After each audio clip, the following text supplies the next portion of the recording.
Ko'pchilik kavobni yemamay, kavobni mana o'xshash cho'p bilan yeb qilgan yeyishlik chiqadi. Bugun sizlarga kelganimiz bo'lsa, kavob cho'pning kitobchilik etish usuli restoranlarda, oilalarda sinab baqsanlar buni oddiy.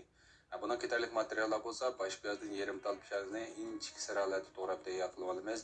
Buni ranglikroq chiqish uchun qizil ko'klazni siralarga to'g'rab olsak bo'ldi. Kal go'shti yoki qo'y go'shtini shunga o'xshash pisharalarga to'g'rab tayyor qilib olamiz. Kal go'shti bo'lib qolsa, bir yumshatib olamiz. Buning azroq tuz, azroq oqmoch, azroq jijin sevatgandan keyin yarim tal tuxumni chekib, toza bir aralashtirib, azroq shancho berib etib, bir chimdim kraxmal, diafon berib etib, toza aralashtirib, azroq moy qo'yib tayyor qilib olamiz. Qozonga moy qo'yib, moy qizgandan keyin go'shtni silib, chingroq holatda zali qilib to'yilib olamiz.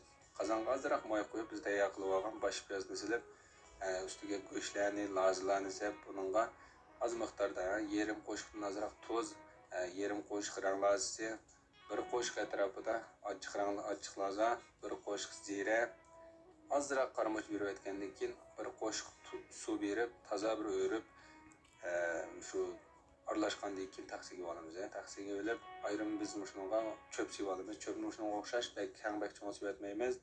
Buning azroq samsaq miyi, azroq achchiq suv, azroq lazmiy aralashtirib toza bir aralashgandan keyin taqsining ostiga azroq tarxamak tizib, ustiga cho'pni olamiz.